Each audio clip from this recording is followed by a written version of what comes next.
Ladies and gentlemen, the story you are about to hear is true. The names have been changed to protect the innocent. Dragnet is brought to you by Chesterfield, made by Liggett and Myers. First major tobacco company to give you a complete line of quality cigarettes.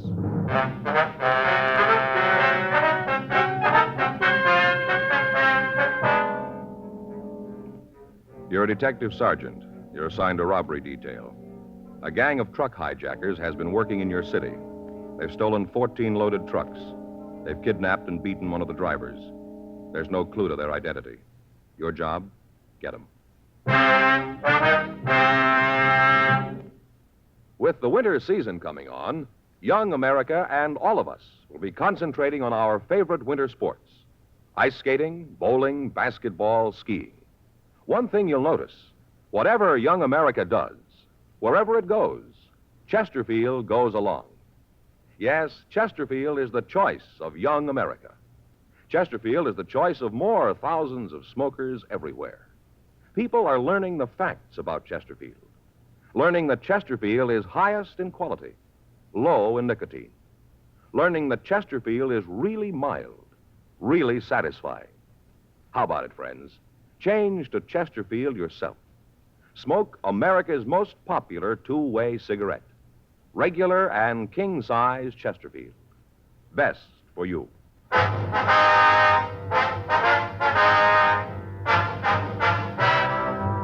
Dragnet, the documented drama of an actual crime. For the next 30 minutes, in cooperation with the Los Angeles Police Department, you will travel step by step on the side of the law through an actual case transcribed from official police files. From beginning to end, from crime to punishment, Dragnet is the story of your police force in action.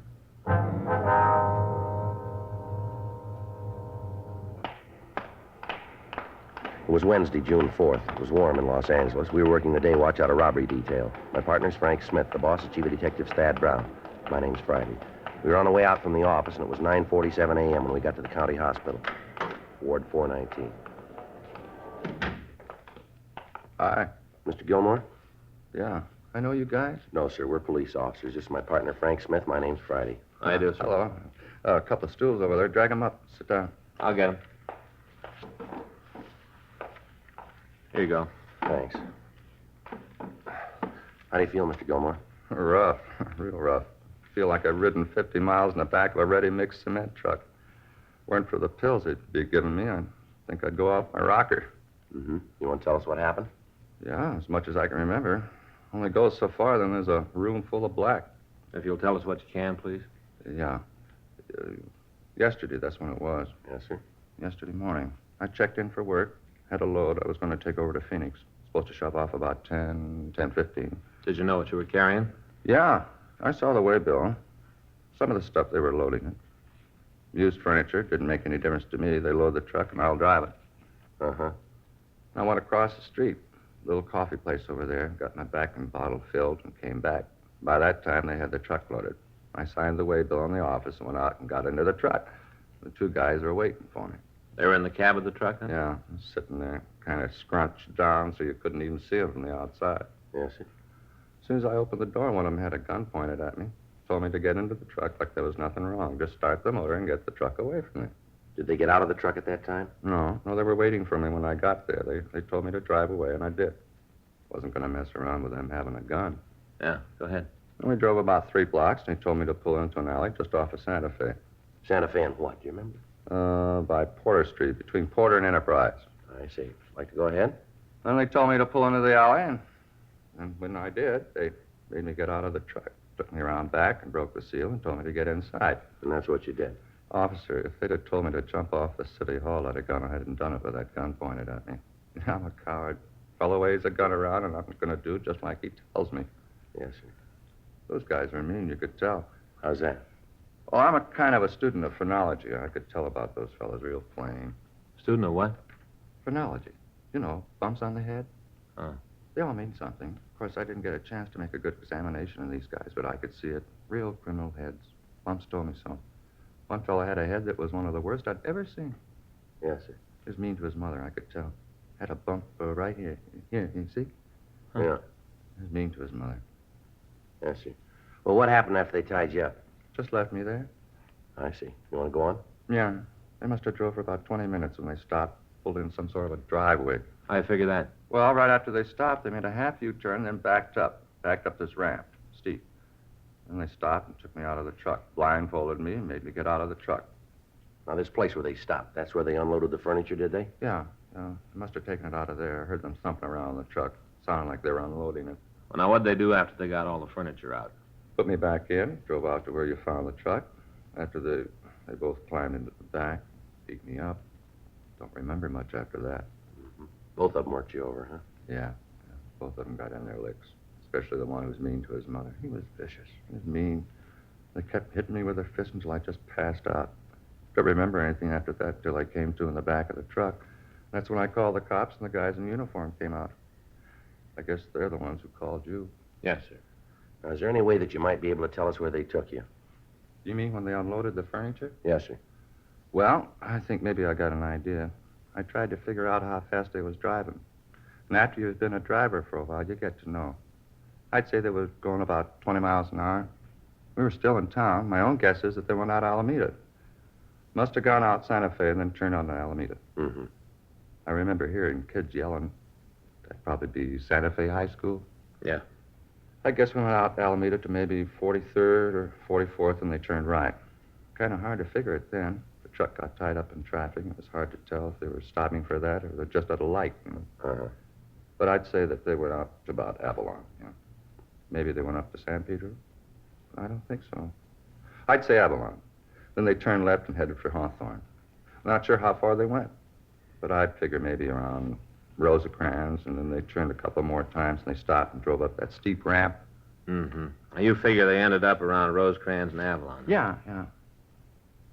Guess that's not much help, though, huh? Well, it gives us an idea where to start looking. A couple other things that might help you. What's that? Well, it seems that when we started to back up the ramp, I heard a bump, like they backed into a car. They didn't hit it hard, but I bet they did hit a car. Yeah. After that, they pulled the truck forward and stopped and backed up again. This time, they scraped into the side of a house. I could feel it run along the side of the truck. Sounded like they might have torn up some of the wood on the house. Yeah. Will that help any? Yes, sir. We'll have our crime lab check the truck and see if they can come up with anything. Sure hope you can.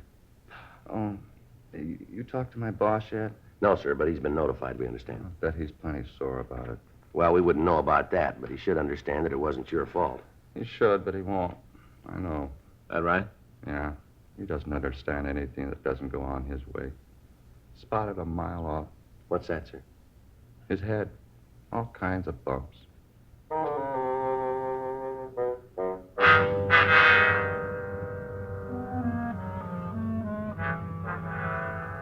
10:06 a.m. We continued to question the victim, Russell Gilmore. He gave us descriptions of the two men who'd kidnapped him. He also told us that at one time he heard one of the men call the other by the name Leo. Further, he told us that when the two bandits had taken him from the truck, they'd placed him in a garage. He was able to feel the wall, and he said that he was sure it was a plaster wall, inasmuch as he could feel the studs and the wire holding the plaster. He said that at one time he heard a woman come out of a house and say something to the thieves while they unloaded the truck. He told us that the garage wasn't very large because there was no echo on the sounds that were made in the building. We called the office and got out a supplementary broadcast on the thieves carrying their descriptions. 10:40 a.m. Frank and I left the county hospital and drove over to Central Station. We went up to the crime lab and talked to Ray Pinker. On the right rear fender, we found evidence that the truck had hit a car. Lifted some paint chips. Got them here. Uh-huh. Looks like a blue car, huh? Yeah. I checked the paint with a Ditzer Production color book. Here, I'll show you. We got all the paints cataloged by color. Uh-huh. Here. This is the one. Yeah, but Ray, there are a lot of blues there. How can you be sure this is it? Well, here. You see they got a color patch on each page in the book? Hole in the patch? Oh, this little hole here, huh? Mm-hmm. Well, we just put this chip we lifted from the truck in the hole. I'll lay it down. Get this lamp. There. Color matches. Get them the same light, and you can see they're the same paint. Huh. Look at that, Joe. Same. Yeah, I see. Well, what do we got out of it, Ray? Car the truck hit was a 1953 Hudson Jet. It was a single-tone car. You know, the top color matches the body color. Yeah. You only use this on one-color cars unless you got a special order. Uh-huh. Did you find any house paint on the side of the truck, Ray? Yeah. Over here. Might be able to do a little better on that for you. Uh-huh. House the truck ran into is about 36 years old. Might be a little more than that, but it's right around there. How could you come up with that? Been painted 18 times. Figure once every 2 years, you come out with 36. Yeah, but how do we know it's been painted every 2 years? We don't, Frank, just guessing. But the layers of paint are pretty even. Might indicate they did it regularly. You know, didn't let the paint go too far before they redid it. Oh, yeah. Here are the chips of the house paint. Here, I put one of them under the microscope. Here, take a look, Joe. Okay. You see okay? I haven't got a... Wait a minute. I'll adjust it. Yeah. I see what you mean. Now, you notice the first coat was a cream white. Mm-hmm. And they stuck pretty much to that for the next half dozen paint jobs. Then they changed to a barn red. Then to a green, then back to cream white. That goes on for 3 layers, and then to the blue that's on it now. Yeah. Mm-hmm. Well, Ray, if we find the house, can you tell us if it's the same one? Shouldn't be too hard. Aren't many of them around. Well, how many? Well, 18 coats would be 18 factorial. That's multiplying 18 times 17 times 16 times 15, so on to times 1. I got it worked out for you. I hope you have. I'm Here. not with you at all. Here. Well, look. Works out to 1 in 6 quadrillion, 402 trillion, 373 billion, 705 million, 728,000 chances of finding its twin. Oh, that's pretty long odds. Well, if every man, woman, and child on the face of the earth owned 10 houses apiece, there wouldn't be another one like it.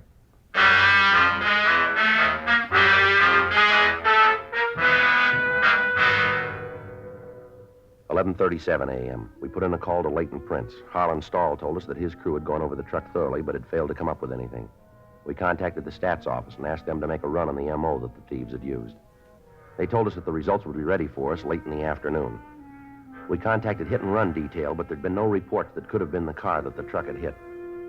We went to the office and got a large map of the city. Then we drove out to the county hospital to talk to the victim again. We asked him to trace his movements while he'd been held prisoner in the back of the truck. He drew a line down Santa Fe Avenue, up to Alameda, then over to Avalon Boulevard on 43rd Street. From there, he traced the streets down to Rosecrans Avenue. He drew a circle on the map centered on the intersection of Rosecrans Avenue and Avalon Boulevard. He told us that we'd find the house we were looking for inside the circle. Before we left him, we made arrangements for the mugshots to be taken to the hospital for him to check for a possible identification of the suspects. 12:40 p.m. We contacted Records and Identification Division and asked them if they'd had any luck on running the name Leo. We were told that they had 3 possibles for us. The addresses on the packages were not in the area that had been circled by the victim, Russell Gilmore. We got in touch with Lieutenant Jack Smyers and filled him in on the developments. He called Metro Division and made arrangements for 3 additional teams of men to work with us in a search of the streets within the circle drawn by the victim. He also contacted the divisional commanders and asked for their cooperation. The men were instructed to find a residence with a steep driveway leading to a detached garage. The house would have a wooden porch on the right side of the house as it faced the street. There would be damage to the wood on the porch. Also, there was a possibility that a Hudson automobile would be parked either in the driveway or on the street right next to it. The car would have some damage done to it. 5:15 p.m. Frank and I got back to the office from the search area. Man, I'm sure tired. Oh, I'm with you. A lot of streets out there. Yeah, a lot of houses on the streets. Wonder how the guys from Metro are doing. I don't know. I'll get it. Robbery Friday. Yeah. Mm-hmm. Just a minute. Let me get there. Yeah, okay. Hang on to it. We'll be right out. Right. Well, the Metro boys did some good. Huh? The house. They found it.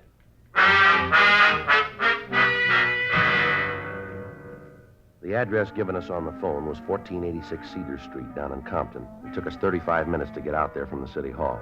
The officers from Metro Division Reserve stood by until we got there. We found the house located on Cedar between Dwight Street and Towada Avenue. It was a 1-story frame building with a stucco garage in the rear of the lot. On the left front side of the house was a wooden porch which had been scraped by some large object. Several of the pickets in the railing were broken. On the street in front of the house next door, we found a 1953 Hudson Jet painted a light blue. There was a dent in the left rear fender. We couldn't tell for certain, but the color of the car and the color of the paint on the porch seemed to match the chips that we'd seen in the crime lab. While the officers from Metro covered the rear of the building, Frank and I rang the front doorbell. There was no answer. We checked the garage, but we found nothing that would tie the house owners in with the robbery kidnapping.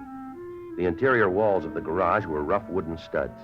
Between them, we could see chicken wire embedded in plaster. The physical description of the house, the ramp leading to the garage itself, and the car parked on the street matched in every detail the picture that we'd been given by the victim. 6:10 p.m. We got the name Conrad Lewis from the mailbox in front of the house, and while the officers from Metro checked it with our office, Frank and I went next door to talk with the neighbors. Yeah? Wonder if we could talk to you, ma'am. Sure. Who are you? Well, it might be better if we got in off the porch. You ain't coming in here unless I know who and what you are. We're police officers. Oh?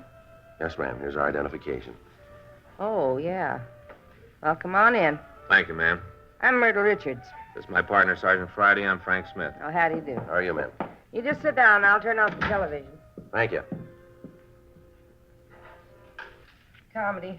I've seen it before a couple of times. I always laugh at them again, though. They're funny. Yes, ma'am. It's a great boon to the people, television. This one's only 12-inch, but I think maybe next year I'll get a bigger one, maybe even color. They got it now, you know. It's true color. It's beautiful. Yes, ma'am. Of course, I ain't actually seen it myself. I just read about it, you know. Beautiful. Oh, I'm a great fan. I got it on all day, right from the early show to the late, late show. I understand next week one of them stations is going to start an early, early show. Now, that'll be nice, won't it? Yes, ma'am, sure. I wonder if we could ask you a few questions. Why, certainly. You just go right ahead. That car out front, does that belong to you? The blue one? Yes, ma'am. Yeah, that's mine. I just got it a few months ago. That's what you're here about, huh? I beg your pardon? About how somebody hit my car? Big dent. Isn't that what you're here for? No, not exactly. Do you know who hit your car? No. I wish I did. If I knew, I'd sue 'em. Imagine hitting a car that's parked right at the curb and not leaving a note or something to say who did it. Person that ran into me must be insured. Wouldn't cost him nothing. All he had to do was leave a card. Yes, ma'am. When was the automobile hit? Do you know? Yesterday morning. I walked down to the market to do some shopping and get some things for dinner, pretzels, potato chips, things to eat while I watched the TV. When I got back, the dent was there. Did it while I was gone. Did it and didn't even leave a card. Yes, ma'am. Could you tell us who lives next door to you, please? Which side? The left side over there. Well, that's Lewis's house. Why are you asking about them? How long have they lived there, do you know? Yeah, I guess it's been about 10 years. They moved in right after Conrad. That's Mr. Lewis, right after he opened up the new store. What line of business is he in? Well, he got some kind of a shipping business. Has deals with different stores all over the state. Did you see Mr. Lewis yesterday? Yes. Matter of fact, I did. He come over like usual at 5:30. He usually come over at that time, does he? Tuesday, Thursday, and Saturday, yeah. You see, there's a TV show he likes to see. I watch it, but his wife don't care for it. She watches something else, so Conrad comes over here. He was here last night. You see him during the day at all? No, I didn't. You know where they are tonight? I'm not sure, but I think they went to the movies. Seems to me Mrs. Lewis said that her and Conrad was going to a show over in town. That's probably for us. I'll get him. I imagine so. Isn't anybody come calling on me this time of night? Oh, it's Henderson, Joe. I'll be right back. Right. Have you noticed any trucks in the neighborhood lately, Mrs. Richards? Oh, well, I'll have to think about that for a minute. Mm-hmm. You don't mean like the garbage or can truck, do you? No, ma'am. Large moving vans. See the others quite a bit. Yeah. Well, now, let me see. Well, there were some people who just moved into a new house down the street. That was about a month ago. That'll help? Well, thank you, Mrs. Richards. Joe, see you a minute. Yeah. Excuse me, please, Mrs. Richards. Yeah, you go right ahead. Yeah. Henderson ran the name Conrad Lewis through the files. Mm-hmm. He's been convicted for armed robbery.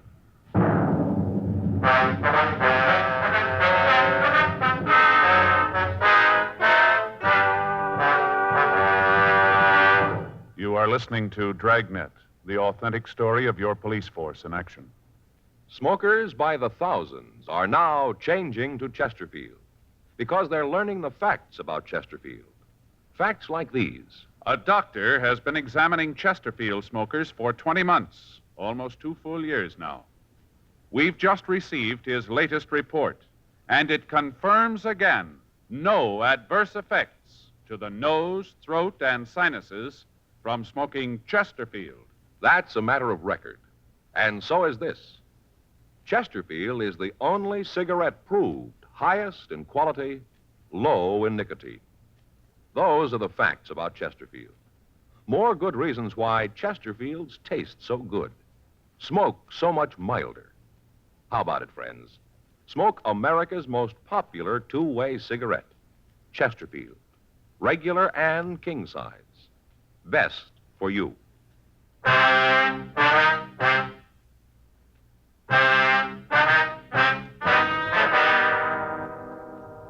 The record showed that Conrad Lewis had been arrested for suspicion of armed robbery 10 years before. He'd been brought to trial, convicted, and sent to San Quentin. He'd served 6 years, and then he'd been released. He was not on parole at the time. Frank and I parked our car down the street from Lewis's house, and we waited for him to return. At 10:57 p.m., we saw a dark-colored Lincoln sedan turn onto the street and swing into the driveway of the Lewis residence. A man and a woman got out of the car and entered the house. Frank and I waited a few minutes, and then we walked up to the front door and rang the bell. Yeah? You Conrad Lewis? Yeah, that's right. Who are you? Police officers like to talk to you. Sure, come on in. What's this all about? Something wrong? Do you own a truck? Hmm? A truck. Do you own one? No. You mind telling me what this is all about? Can you account for your time since Monday night? Why? Can you? Look, I don't know what this is all about, and I'm not going to tell you a thing until you let me know what you want. Now, what do you want? The answers to those two questions.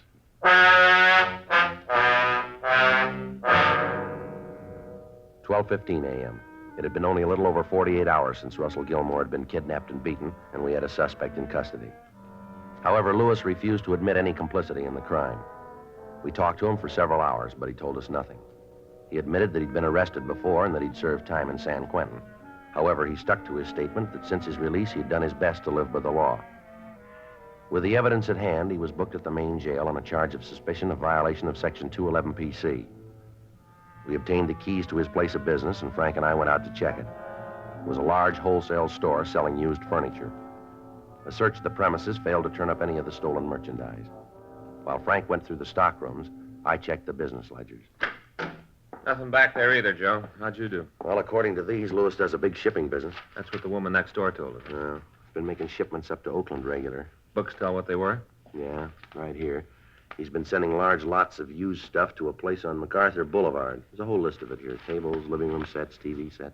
Better get in touch with the police up there and have them check this place out, huh? Yeah. Without that stolen property, we're not going to have a very good case against him. You got the address of the place up north? Yeah. Let's go back to the office and get a call in. Right. Sure hope they come up with the answers. Well, if they don't, we might be in trouble. Yeah? The DA's office is liable to throw the whole thing out. Thursday, June 5th, 8:20 a.m. We put in a call to Captain of Inspectors Tony Bolger in Oakland and asked him to check on the recipient of the furniture shipment from Lewis. We also gave him as detailed a description of the stolen merchandise as we were able to obtain. In the meantime, Lewis had been admitted to bail and was released. Thursday, 11:15 p.m. Frank and I got back to the office from checking a lead on one of the suspects who'd driven the truck. I got it. Robbery Friday. Yeah. Yes, it is. All right. Tony Bolger from Oakland. Let's hope we called it. Yeah. Yeah, Tony. Yeah? Well, what'd he say? Well, that's the way it looked from here. What? Yeah, right. Okay, thank you. How about it? When he talked to the man who bought this stuff, he's clean. How about the merchandise itself? It's all stolen.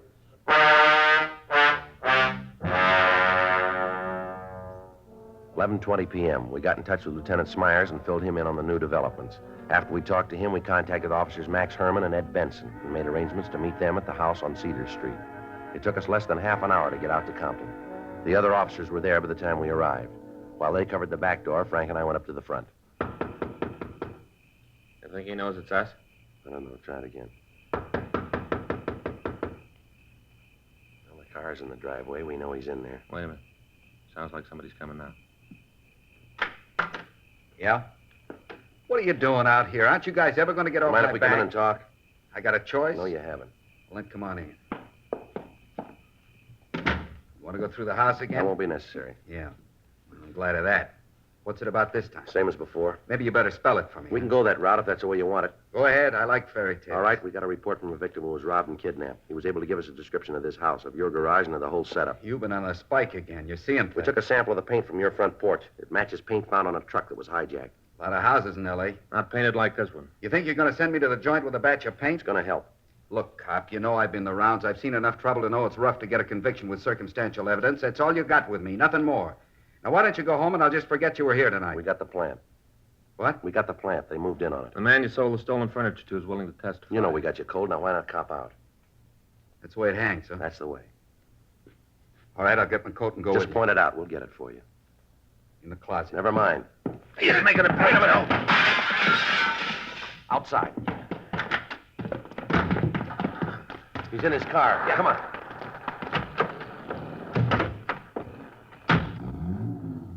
He's heading down toward Rosecrans. Better hit the siren. Right.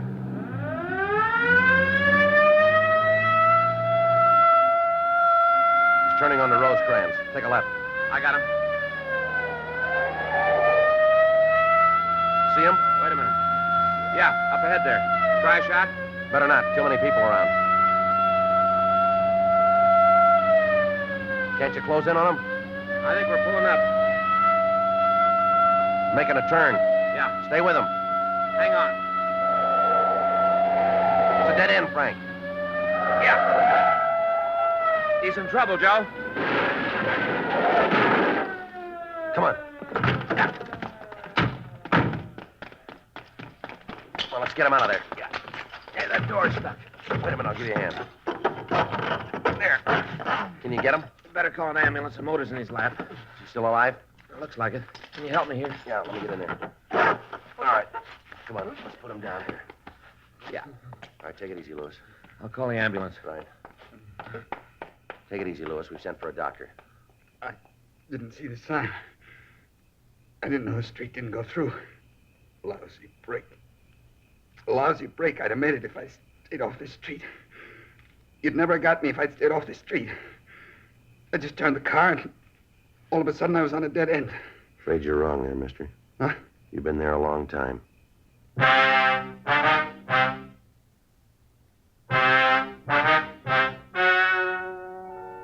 story you have just heard is true.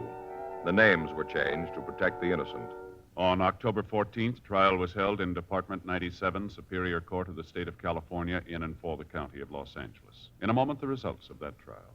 Now, here's our star, Jack Webb. Well, here it is. The most talked about Christmas gift of the year. The Chesterfield Christmas carton. Now featured in nearly 1,300,000 retail tobacco stores from coast to coast. The famous covered bridge has been honored this week by a new Christmas tune, The Kissing Bridge. You'll be hearing a lot of it between now and Christmas. So give the gift that everybody's talking about. America's most popular two-way cigarette. Regular and king-size Chesterfield. Premium quality Chesterfield. Best to give, best to get for Christmas.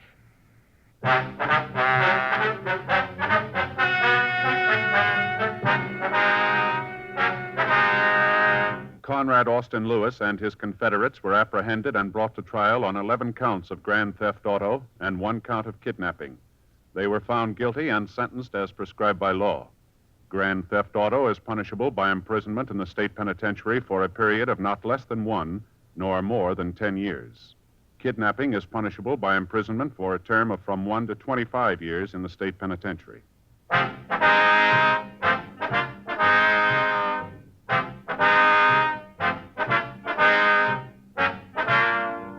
You have just heard Dragnet, a series of authentic cases from official files. Technical advice comes from the Office of Chief of Police W.H. Parker, Los Angeles Police Department. Technical advisors, Captain Jack Donahoe, Sergeant Marty Wynn, Sergeant Vance Brasher. Heard tonight were Ben Alexander, Vic Perrin, Virginia Gregg, Jim Griffith. Script by John Robinson. Music by Walter Schumann. Hal Gibney speaking. Watch an entirely new Dragnet case history each week on your local NBC television station. Please check your newspapers for the day and time. Chesterfield has brought you Dragnet, transcribed from Los Angeles. Buy new Fatima, the smooth smoke with Fatima tips of perfect cork. King size for longer filtering, and Fatima quality for a much better flavor and aroma. This Christmas, give Fatima in the special Christmas carton. Cork tip and plain ends, too.